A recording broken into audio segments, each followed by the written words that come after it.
ladies and gentlemen, and a very warm welcome to the Wednesday Week, the Sheffield Wednesday podcast. I'm Lord Hillsborough, and unfortunately, I'm all on my lonesome. We had a little bit of an issue with the podcast. We recorded last night the best show we have ever done by far. Eddie did his song, Fudge said bosh a lot, James had the mickey taken out of him a little bit due to a certain migraine incident, and of course Victoria sounded as beautiful as ever. And then when the show ended, well, it just wasn't there. The file was there, but the audio wasn't there. So unfortunately, we lost the whole chuffing thing. However, we didn't want to leave you without anything at all this week, and it just so happens that during the Brentford game, Victoria and James bumped into a certain footballer's mum and dad, only Mr. and Mrs. Bannan. So first of all, I'll play that interview. Okay, so drunken interview number one of the day. Me and James are here at the Riverside Cafe, and we've only bumped into Barry Bannan's dad. How are you doing? I'm doing fine, thank you. Are you enjoying his career at Wednesday so far? Yes, more so he is. More so him, because he's getting playing. With Crystal Palace, he wasn't playing him. Yeah. Sometimes he was in the stand, he was on the bench, and I thought it was his head was dipping a wee bit. But Sheffield Wednesday's given him the freedom to play football and go where he wants, and he's loving it. We're quite proud that last week we were part of the Bannan week at Sheffield Wednesday. So we've actually got masks. I was there. I got one. You don't need to wear one, you're his dad. Yeah, I know. I need the beard, but I need to grow the beard.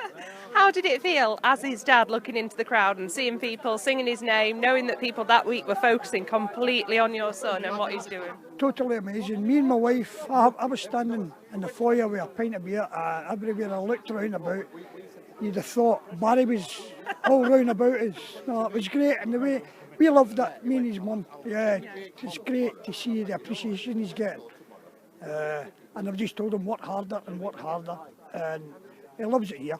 He loves, because he can go out up here for a meal and doesn't get hassled, doesn't get bothered, and the people are lovely. And they've been very nice to us, me and his mum. It does seem like he's genuinely enjoying his football here, and was, you know, he was.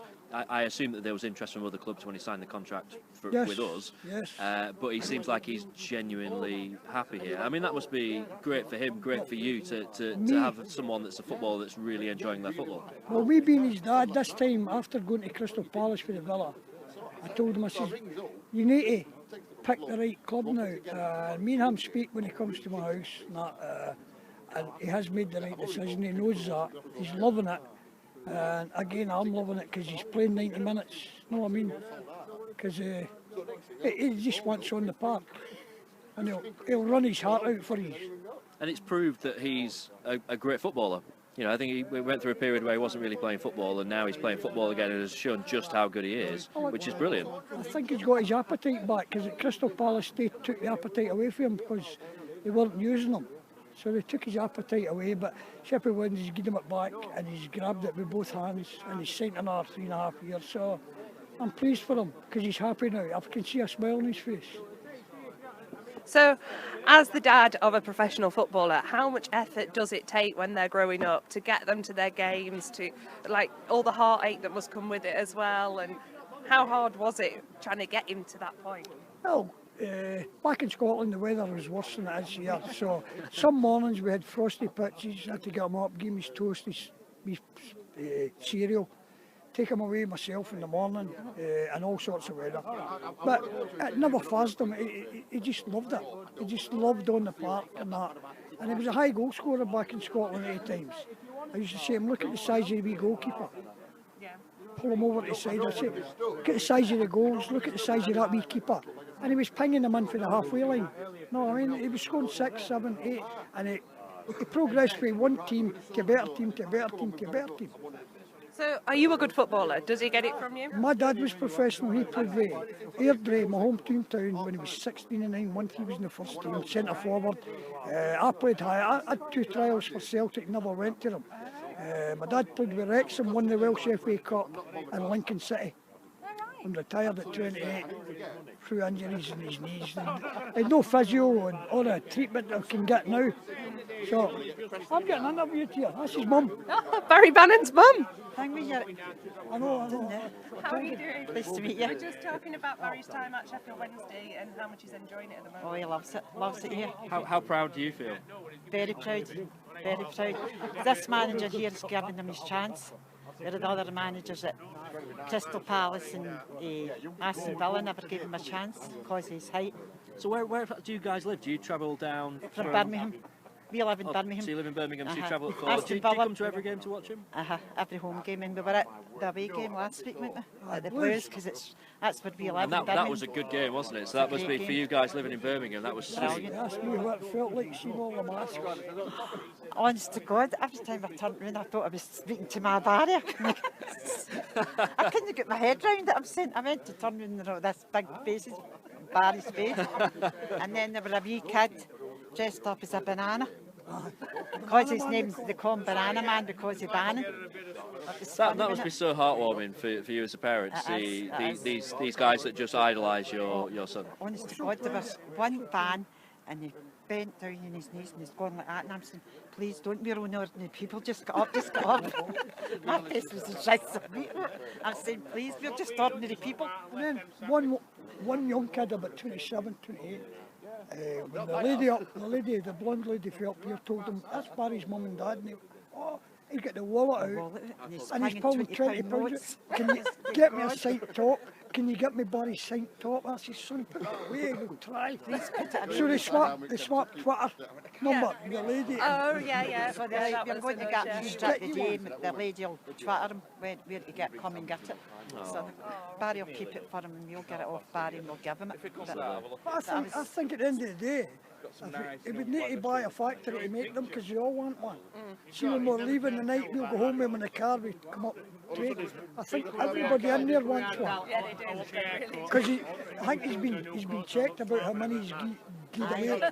He's been told. They stopped him. They tell them off for that? Yeah. Wow. That's brilliant. Well, on behalf of all Sheffield Wednesday fans, thank you for making Barry Thank you very Bannan. much. Thank you very Thank much. you. I hope we go up. It's Yes. a great Us Here's too. promotion. place and the people are very, very friendly, aren't they? Well, let's They're hope both next Scottish. season you've got a Premier League playing son. How good is that? Mr. and Mrs. Bannan having a chat with our vixen, poor old migrated James. But utterly wonderful. Now, Mr. Bannan is doing the zip wire challenge across Hillsborough as well, so I'm sure you'll see and hear a little bit more from Mr. Bannan later on too.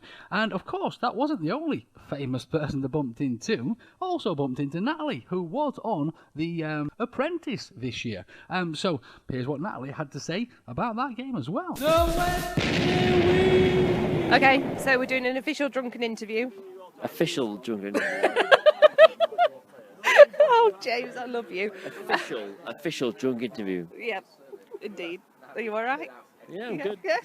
And we have got Natalie with us. Natalie, you were on The Apprentice, which is what makes you our official drunken interview for this week. Unfortunately so, yes. Yes. So tell us, first of all, a bit more about that, because I didn't watch this series, so I don't know. My fiancé did. Did you watch it? I didn't watch it. No. Totally a good thing. How far did you get? What happened? I got to week 5, made a bit of an idiot out of myself, offended Karen Brady, Oh, well. said women over 45 shouldn't, don't like new things, be awkward, and then basically got made fun of for pretending to be ill. Just a bit of an awkward experience in general. So what was your business plan that you took in? What was your business that was going to exist? I didn't really have one, to be fair. I just made it up. Effectively for it. It was so it was a consultancy company for small and medium businesses in telecoms. It's not very exciting. Sorry. So, but you are also a Sheffield Wednesday fan? I am. How long have you been coming to Hillsborough? Probably since I was about 7, I think. I had a season ticket with my parents when I was about 7. Gosh, so, and now you live in Birmingham, Yeah. but you try and come over as often as you can? I come to as many games as I can, yeah, home and away ones. So what did you think to today? I think the game was over at half time, which made the second half pretty boring. But I was quite worried when they went down to 10 men, because usually it's quite hard to play against 10 men. But we did what you should do when you play against 10 men at home and win comfortably. Yeah, definitely. So goal of the day for you today? Ooh, It's Zhao or Hooper, isn't it? Although I didn't actually see Forestier's goal, but never mind. I'd say Zhao, because I was really happy for him to get that goal. Yeah, As good as Hooper's was, I'd give it to Zhao, I think. Yeah. He's a better striker. Definitely. And what are you thinking for the rest of the season? I'm terrified about the rest of the season, because I actually think automatic is within our reach now, which is actually terrifying. But We I think are 4 points off now. it's terrifying, but that means we have to want Leeds to win on Monday, which is a bit shit. Which we've been saying is really, really horrible, awkward. isn't Do you it? want to wish for Leeds to win? Or, like you said, wish for Borough to lose? And Yeah, that's, basically, you're going to have to say we want Middlesbrough to lose, not we want Leeds Yeah. to win. But I think now we're at the stage where it's going to become disappointing if we don't get in the playoffs, which Yeah. is mental, isn't it? If you think It about is. that a year ago. Scary. Big time, big time. It's a good contribution. Thanks for that. all right, thank you, Nat. There you go, ladies and gents. 2 famous folks interviewed all on the same day. So first of all, thank you ever so much for joining us, Mr. and Mrs. Bannan and Natalie. It's an absolute pleasure speaking with you. Now, of course, at this point, we go through the Wednesday news. There wasn't a great deal of it, if I'm honest, but we did make it hilarious. Fudge said Bosch loads while we were doing this bit. It was really funny. You had to be there, apparently. Now, we would like to apologise for the fluff up with the podcast this week. We did send an email to the support team for the people that we use to record the podcast and received back a lovely little message that said, "We're sorry."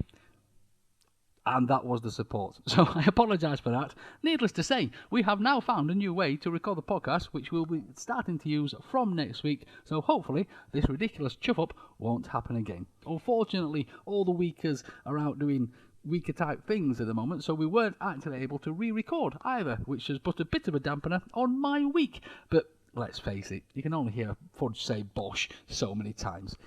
So, thank you very much for joining us. If you'd like to complain about this podcast, by all means, do that at TWWcast over there on Twitter. Get hold of me over there on Twitter as well, at LordHL0RD_H. Of course, you can download the podcast on iTunes, what little of it there is to download. See us on YouTube and all the usual places as well. It's been a pleasure, as always, ladies and gents. Thank you very much for joining me. Be good, be safe, and we shall see you real soon.